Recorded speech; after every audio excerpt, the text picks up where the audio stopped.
You wanted the best. You've got the best podcast. The hottest podcast in the world. The Chris Voss Show, the preeminent podcast with guests so smart you may experience serious brain bleed.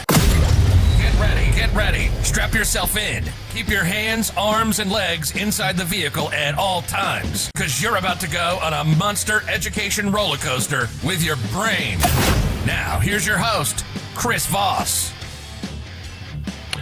Hi, folks. Chris Voss here from thechrisvossshow.com, thechrisvossshow.com. Hey, we're coming here with another great podcast. We certainly appreciate you guys tuning in. Be sure to give us a like, subscribe to us on YouTube, hit that bell notification button. It's free for a limited time at youtube.com/Chris Voss. You can see all the wonderful shows that we're putting up and all that good stuff. Make sure you subscribe to our LinkedIn newsletter. It's pretty cool. It's been going out there for a while. It's got thousands and thousands of people that keep signing up for it all the time.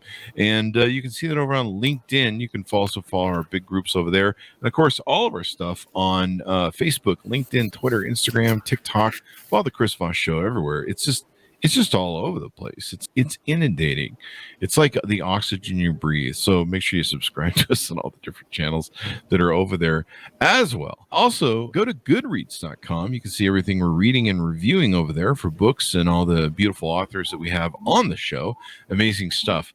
Today, of course, we always have some of the brilliant authors on the show. We have a great author on the show. Her book is coming out January 11th, 2022. It's called Speaking with Spirit, 52 Prayers to Guide, Inspire, and Uplift You by Agapi Stassinopoulos. She's going to be on the show with us talking about her amazing book, and you definitely want to order it up so you can get be the first one on your block to say, hey, I got a hold of it.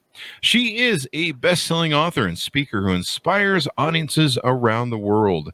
She is the author of Wake Up to the Joy of You and Unbinding the Heart, a dose of Greek wisdom, generosity, and unconditional love. She was trained in London at the Royal Academy of Dramatic Art and received her master's degree in psychology from the University of Santa Monica. Her previous books on the Greek archetypes, Gods and Goddesses in Love, and Conversations with the Goddesses were turned into PBS specials. She was born and raised in Athens, Greece, and now lives in New York City. Welcome to the show, Agapi. How are you?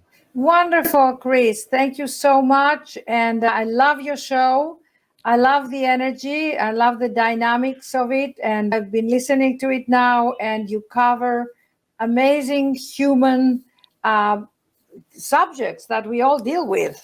Yeah. Thank you for coming on the show. We're honored to have you. Congratulations on the new book. That's always a lot of work to put out, but it's wonderful to have it. Yes. Give me your plugs so people can find you on the interwebs and get to know you better and follow you. Yes, you can find me on my website, wakeuptothejoyofyou.com. You can find me on Instagram, Agapi Sees. And of course, in everywhere where books are sold, you can now purchase the book, Speaking with Spirit, 52 Prayers to Guide, Inspire, and Uplift You, Facebook and Twitter. And LinkedIn, I'm Agapi Stassinopoulos. You can find me and Agapi Says in Twitter. But most of all, I am very accessible. You can email me, Agapi at unbindingtheheart.com, and I will keep you updated with all my events, all my podcasts, all my meditations. I do send out 10 meditations as my gift to you. Guided meditations, which is one of my special. Yes, follow me. I have a lot of inspiring things to say, and we all need inspiration. Chris? We definitely do. Inspiration is really good. So what motivated you to write this book? You've written several books. What motivated you want to do this one? This book is about the power of prayer, and I really say that we all have to connect to our inner Wi-Fi every day. And the password for the inner Wi-Fi is, guess what, Chris? What? Guess what is the password? Prayer. Prayer. I was going to say 1, 2, 3, 4, 5. That's the same. It's on my luggage. No. That's a Spaceballs joke. No, the password for the inner Wi-Fi is prayer. And why does prayer matter? And what is prayer beyond religion and beyond faith, beyond? I redefine prayer And I don't know if you are aware of the Rumi, of the poet Rumi, but he was mystic poet, and he actually said 8 billion ways to pray. There are hundreds of ways to kneel and kiss the ground. So I wanted to write a prayer beyond Catholicism or Judaism or Buddhism or Christianity. That prayer is really reverence to life. And there is a great poet that I love called Mark Nepo. And when he starts his events, he always says to people, does everybody here believe in something larger than themselves? And everybody raises their hands. And I want to ask you, do you believe in something larger than yourself? Yeah. The universe, exactly. Last time I checked, it's bigger than me, but I don't Yes, know. I'm exactly. still eating burgers, so Thank you so much. Exactly. So the universe is what we call the source or God or our higher intelligence. But there's definitely something that's bigger than Chris and Agapi and anyone else who is listening here. And I think all of us need to come to a reverence about that larger than ourselves energy and consciousness. And in order to connect with that, which is the most incredible comfort and really the most incredible medicine for the human condition, is connecting with that higher power. And in order to do that, a lot of people meditate, or they do yoga, or they go to retreats, or they go away to different sacred places where they can connect with what we may call God, spirit, or the sacred.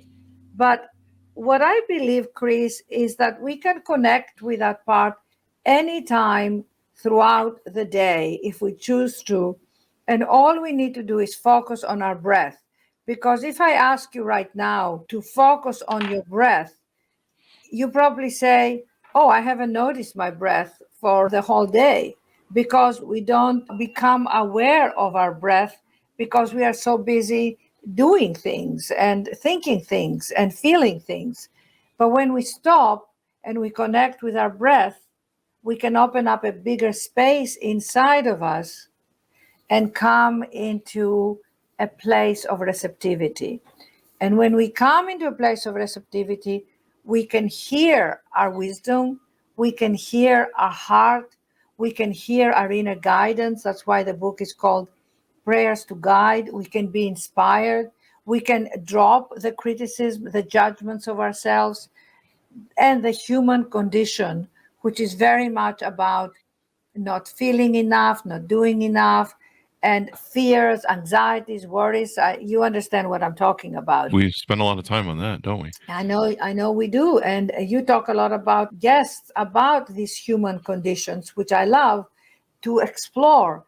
And for me, I want to convey to people that how you go beyond that, how you transform that, is you pray. And I have in this book very explicit ways to help people understand how to pray. Everybody's going to do it their own way, but you can literally pray while you're making your coffee in the morning. And you commune.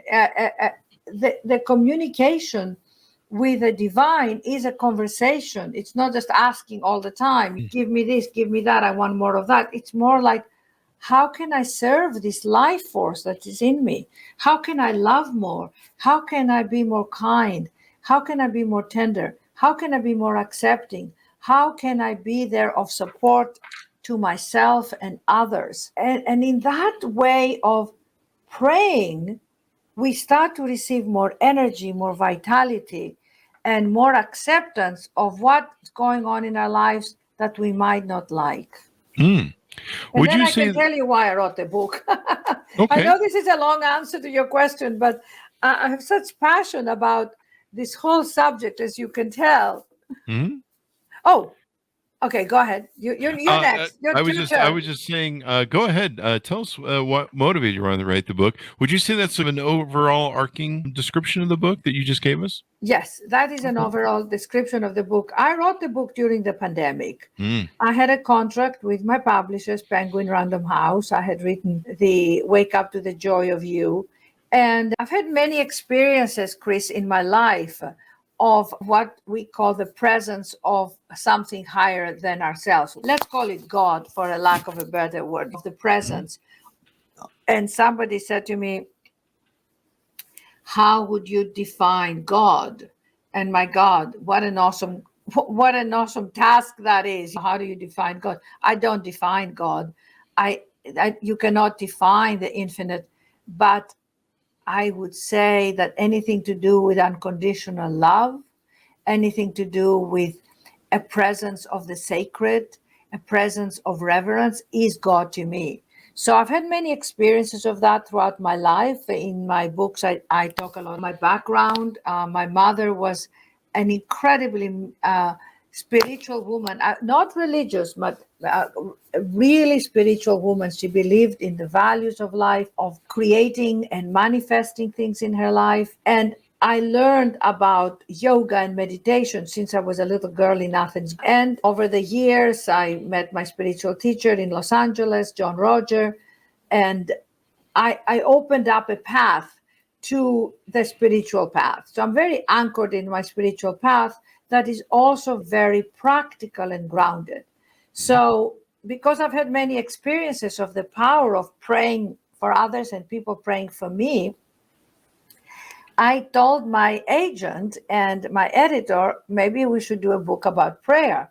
But I didn't really know what I was going to put in the book. I don't know if you've ever had that feeling. You have the title and you have the title, you have the idea, and you go, oh my God, what am I going to put in it? No, you may have some chapters. So during the pandemic, we were in Los Angeles with my sister. You might have heard of her, Ariana Huffington, who created the Thrive Global and the Huffington Post. But now she runs a wellness company. And I was there with my nieces and my niece's husband and Ariana's executive assistant. And we were all in our beautiful home in Los Angeles. We have a garden, we have trees around us, and it's really 20 minutes from the ocean. So there was a lot of beauty around me, but I felt very trapped because we were on lockdown, the feeling. We couldn't go anywhere. We couldn't go to the supermarket. Everywhere we went, it was always away from people. And because, as you can tell from my energy and my voice, I'm a complete and utter extrovert. I thrive on being with people. I really, I suffered, I must say. I really suffered that lockdown restrictions and limitations. And I started to do a lot of Zooms and meditations, but I had this book to write. So I realized that I had to really go into a deeper place inside of me and draw from the depths of my soul and my heart to say, we all go through so much, but the spirit in each one of us meets us exactly where we need the support and assistance.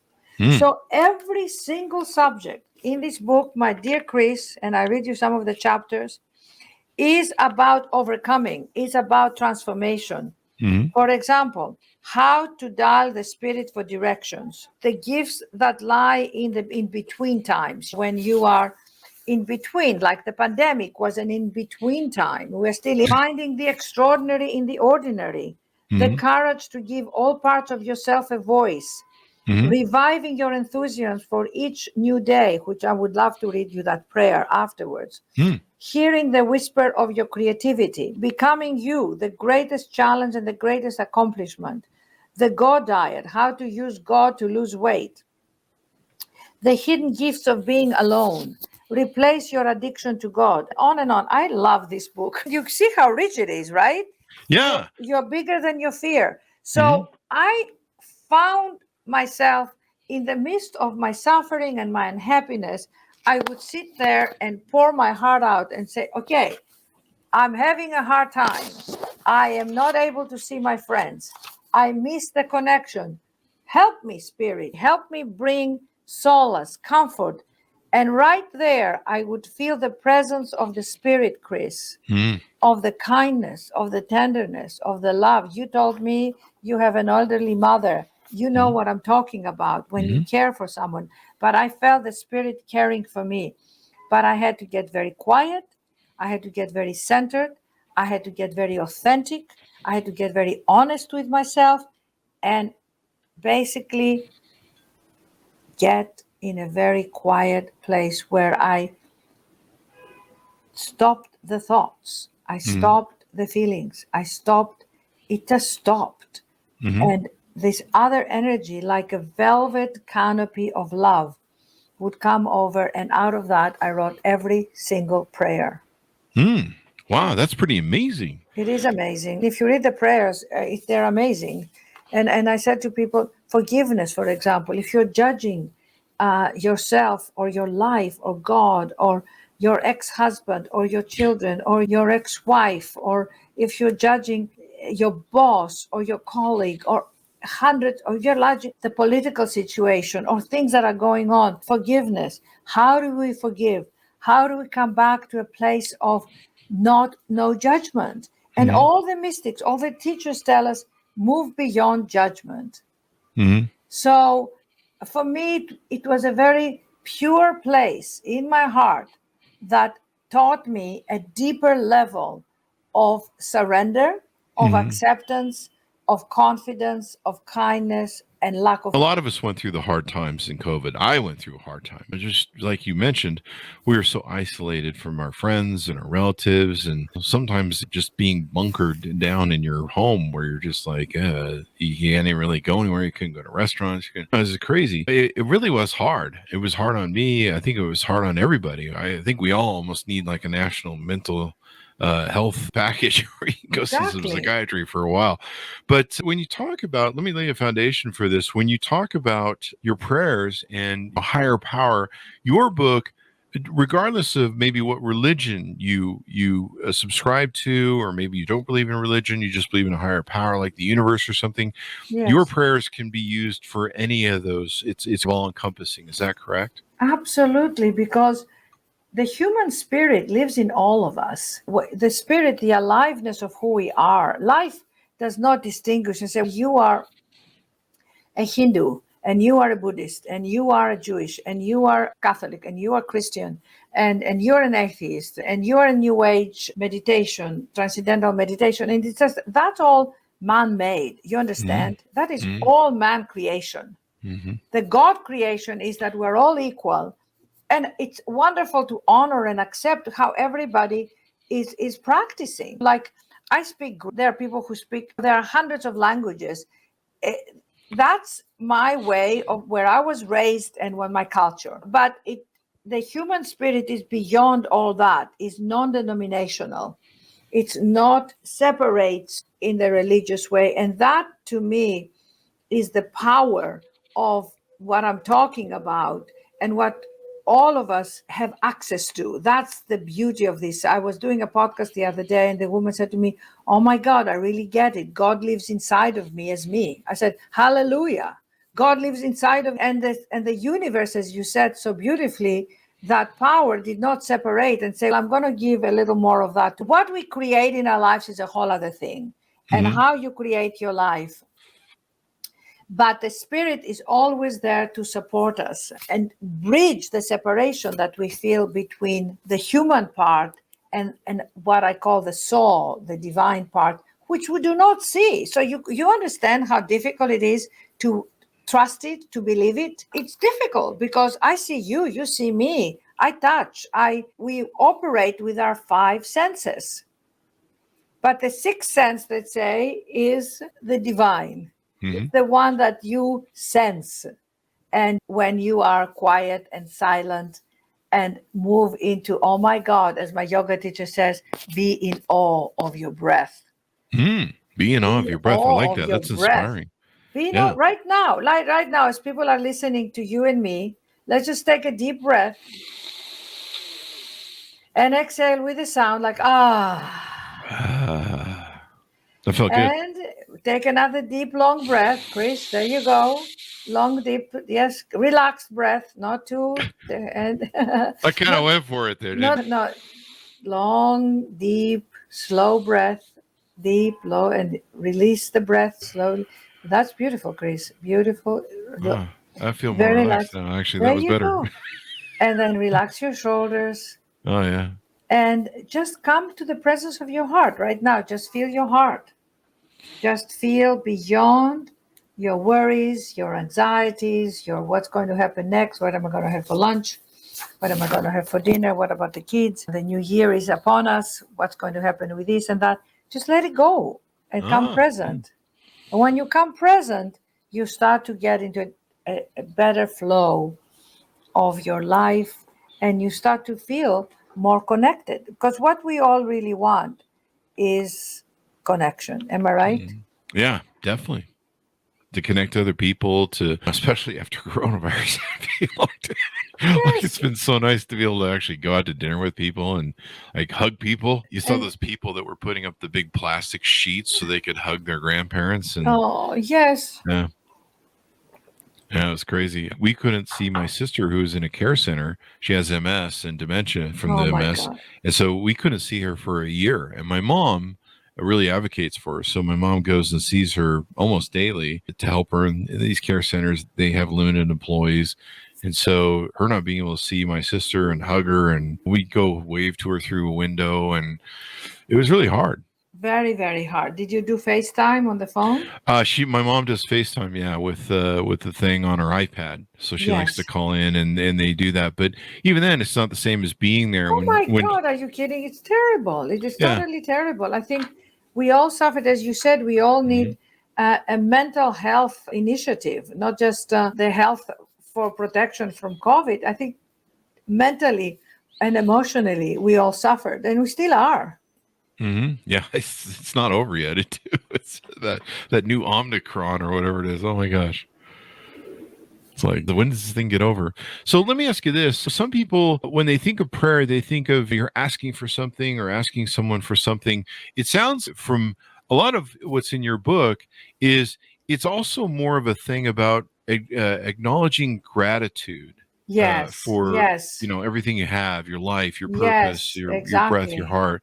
Is that give us a little bit more of that, if you would? So absolutely, completely. And it's the gratitude of just being, the gratitude that you have hot water and cold water, the gratitude that you have electricity. I actually talk about it. I said, God is like electricity. You turn on the switch and the electricity is there. Does anybody know how it happens to be there? I don't have a clue how electricity happens. But it happens, and we trust it. Yeah. So in a way, it's the same thing with your breath. You trust your breath is there every day. Something wakes you up. Something puts you to sleep. You're still breathing when you sleep. And that in itself, to me, is mind-blowing. It's who made this Chris Voss and this Agapi? Who created all that?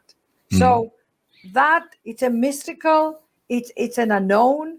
It's something that you can have moments of coming into realization that you are this miracle of life, that you are this expression of divinity, of a power of the spirit.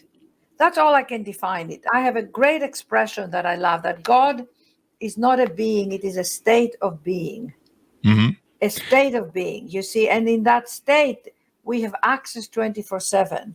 But in order to get to this higher vibration of the state of being, we've got to move beyond our three-dimensional ways of thinking. We've got to move beyond our minds. We have to move beyond our emotions. We have to move beyond our worries and our fears. And we can accept them, we can see them, but allow ourselves to realize that we are way more than that. I'll tell you a beautiful story. There was a monk in a monastery, and he was praying, saying, God, what can I do to serve you more? Can I feed the poor? Can I plant more trees in the garden? Can I go out and serve the hungry? What can I do to serve you? I feel like I'm not doing enough. And he heard his inner voice that said, shut up and let me love you. You love that? I like that. I like that a lot. That's pretty funny. You see? And I think we don't let ourselves be loved. Yeah. That's really, I think we don't let ourselves be acknowledged. We don't let we just feel we're so busy either asking, or very few of us know how to receive. Do you know how to receive? I'm bad at it. I'll admit it. You're bad at it, did you say? Yeah, I'm bad at it. Yeah. You know, People give me compliments, and I'm like, yeah. I think a lot of times we beat ourselves up in our own head. We have that that beat up ego voice that's always, yeah, you're not as good as you think you are, buddy. And that voice kind of beats us down a little bit. Yes, we compare ourselves. We don't feel enough. We feel less than. We feel if I had this or that, or if I was this and that. We will overcome and transform our humanness when we realize that it is in our vulnerability that the spirit meets us. It's most human beings. We all want to have more control in our lives. We all want control, and you cannot control the spirit. That's and I think that's sometimes why people are afraid to go there, is because you feel more. You just feel more vulnerable. Mm-hmm. So listening to your inner voice. How important is that? And how do we know what that good inner voice is and not the bad inner voice? Is that bad inner voice, which is your ego, which is not, it beats you up? I love this question. Thank you for asking that question. I think, Chris, what all of us have to do is build this relationship with the trust with ourselves and our higher wisdom, our higher power. Because you could be doing something and say, shall I do this or shall I do that? Shall I say this or shall I go for this job or shall I go for that job? Shall I date this person? Shall I leave my relationship that's not working? But then how would I maintain my financial support? There's so many questions in our everyday life. If we get quiet and we hear something and then you test it, if something says go left and you go, okay, let me see how that feels. And you go left and you say, that does not feel right. We have an inner radar. We have what do you call it in the ship that shows you north and left? I'm forgetting. A compass? A compass, thank you. We have an inner compass. Thank you. We have an inner compass, and that feeling when you're sitting next to someone or you're interacting with somebody and you know that they're not telling you the truth. Don't you get those something in you goes, it feels funny here. That place where we've all been looking when we want to rent a house or some people want to buy a house, and you go in and you say, oh no, that's not it. And you go, what are you looking for? I said, I don't know what I'm looking for, but when I see it, I will know it. Have you ever had that experience? Oh yeah. In your life? Mm-hmm. And you go in and you go, this is my house. I know. And then people say, you can't afford it. And you say, I know, but let me see if there's a way I can afford it. Let me see if I can bring the rent down. There are ways that when you know something is right for you in a relationship, when something is not right for you, we always know. And trusting yourself about your inner knowing is the most incredible thing. When you hear that voice and you can trust it, that's what confidence is to me. And also it's very powerful to say, I don't know about this. When I was writing the book, Chris, I didn't know, but it kept coming to me. You know? Does sometimes prayer help open up those doors and having gratitude and stuff and trying to open yourself to that?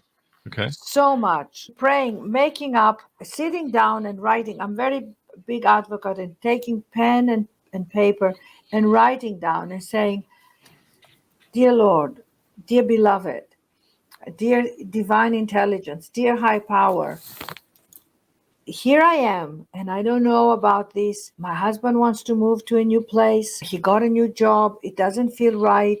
What about the kids? I'm in turmoil. Let's say this is a situation. I'm in turmoil. Please assist me. As I go to sleep tonight, please assist me to know the answer, to see clearly, to guide my husband, to guide my children. Please support me. And you just offer it. You offer it to the higher intelligence. And you don't second guess it. Does that make sense? So does it just come to you later or how? Yes. You do know. You wake up and you go, it's happened to me so many times where I would get up and I would go, oh my God, I put that in the light, what I call, you put it in the light. And should I move? One time I was moving back from New York, back to my place in Los Angeles. And I was going to move back with my sister and my family. I'd been living in New York and loving it. And I knew the time had come. My parents had died. And I was in turmoil. Mm. And I prayed about it.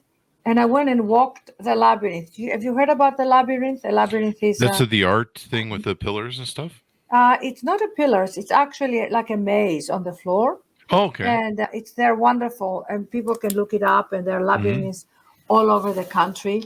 Okay. And you place a question. Okay. And you say, please help me with this. And by the time you walk out of the labyrinth, it's in the open space. It's not anything closed. It's like a maze, and you go left and you go, but it unravels the brain. Mm. And sometimes our brain just needs to open up to receive the guidance. And when I came out of the labyrinth, I had seen a trapeze. And the trapeze was like me holding on one end, and something said, if you let go, we will catch you on the other side. Oh, wow. So living from New York to LA, it was a transition. It was a place of trust. I couldn't figure it out, but there was a sense of letting go. And I let go. And once I let go, I was able to go back to my apartment, gather my things, pack. People helped me unpack. I gave so many things away.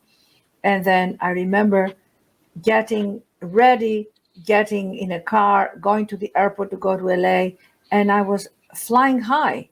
I did not know how it was going to be in LA, but of course there was my sister and my nieces and my friends waiting for me, but I didn't know how I would experience the transition. But in that trust, in that ultimately, we're all going to have to let go. We're going to let go when we die. We're all going to have this moment of letting go. And I've seen both my parents die, and they had to let go. You can't hold on to anything. Yeah, it's true. That's very true. In that letting go, there is, as I said, there is the spirit, the unknown, the invincible, the miraculous, but it's there. And it's right now as you were speaking. I hope you, my wonderful listeners of this show, can experience that we are bringing the spirit. Chris and I are evoking the spirit. That's what we do on every show. We always evoke the spirit. That You should do. be maybe the name of the show, the Evoking the Spirit with Chris Voss. So as we know. go out, what last thoughts do you want to share with our listeners? Well, and encourage people to buy this book and read the prayers loud and write down your own prayers. Write them down, even if you feel silly or some people pray and they love to pray. I have friends who say they pray unceasingly, day after day. They pray all the time and they're comfortable with prayer. But some people are not comfortable with. I like to pray, Chris. I like to pray and bring the presence forward. And read these prayers, write your own prayers. And I always start by saying, I ask for the light to fill me, surround me, and protect me. Okay, just that. I ask for the light to fill me, surround me, and protect me. I place the light before me. And I ask that as I move forward in my day, the higher light be with me, usher me, guide me, inspire me. So this is a short blessing for the listeners. May you know you are blessed. May you know you are loved. May you walk in peace. May you let yourself be led by the one who knows the way. May you sing your song. May you know your value beyond this world. May you utter the words of your unspoken truth. May you dare say no to that which is not for you. May you dare say yes when you hear the calling. May you care for yourself like you care for others. May you grieve your losses and rejoice in your new discoveries. May you write your story. May you share your wisdom. May the art of letting go and the art of knowing what belongs to you and what belongs to others. May you know your center and come to it every day and build your house there so that it never shakes or feels the quakes of life. May you walk in peace and see the view from all perspectives and let the wind touch your spirit and carry it into the world. May you know your heart its beauty, and its vastness. May you know yourself and God's immensity in you. There you go. That's beautiful. That is beautiful. Wow. I'm So touched. my friends, thank you for having me, Chris. May you walk in peace and may you know the vastness in yourself. And I feel we all have the opportunity to step into the greater part of ourselves. So in this book, I encourage you, I support you, I inspire you to step forward and access parts of yourself that might have fallen asleep, that might be dormant, but there. And I wrote this book from every fiber of my being while I was going through a hard time to help others in their hard times, in their challenges, in their patterns that they want to let go. It is available to us every day. If yesterday you didn't do it, if yesterday you didn't believe, that's okay. Today is the day you can affirm and partner with that part of yourself. I have a chapter in the book that I love. It's called God is Your Partner. Imagine getting up every morning and feeling you're partnering with that part. And be very kind and loving to yourself and asking the questions and write down your inner answers. They're always there. Yeah, that was beautiful. Thank you for sharing that. And thank you for spending some time with us today and your wonderful new book. Give us your plugs so people can find you on the interweb and order the book and is get to know called you better. Speaking with Spirit by Agapi Stassinopoulos. 52 prayers to guide, inspire, and uplift you. You can order it right now. You will have it in a day or two from any bookstore. You can go buy it at a bookstore. You can share it with your friends. You can follow me on Instagram, Agapi Sees. You can follow me on Facebook and LinkedIn, of course, and all the other social media. And my site, wakeuptothejoyofyou.com. That's my book before that, which is also wonderful. Send me an email, agapi@unbindingtheheart.com, and I'll send you my guided meditations, which I would love you to have. I have 33 of them on Audible. You can order them. And this book is also available on Audible if you prefer Audible. It's my calming voice coming to your home, letting you know everything is well, everything is going to be all right. Relax, enjoy. As my mother used to say, enjoy, darling, enjoy your life. Enjoy right now. Don't postpone joy. There you go. Thank you very much for coming on the show today. Thank you, Chris. A real joy. Thank you for listening. You're such an amazing listener. I really appreciate your presence and your listening and the wonderful work you're putting out into the world. Thank you. And we appreciate your work too. People can go grab the book. January 11th, 2022 is when it will be available. Pre-order it today. And yeah, I think you'll love it. We all need that. And what a great way to ring in a good new year. Yes. Always set those New Year resolutions. This is coming right at the beginning of the year, so you can set a good tone for a great year that you can have. Exactly. A wonderful year of the new you. Yeah. And hopefully it's going to be much better. No more, less or no more coronavirus. Yes, but either way, we're going to survive it. We're going to survive it. Exactly. Thank you for being on the show. Thanks, my audience, for tuning in. Go to youtube.com/Chris Voss. Hit the bell notification button. Go to goodreads.com/Chris Voss. See everything we're reading and reviewing over there. Go to all our groups, Facebook, LinkedIn, Twitter, Instagram. They're everywhere, and there's so many. I don't know. There's just wherever those cool kids are doing their social media thing. Go see the Chris Voss Show. Thanks for tuning in. Be good to each other, and we'll see you guys next time.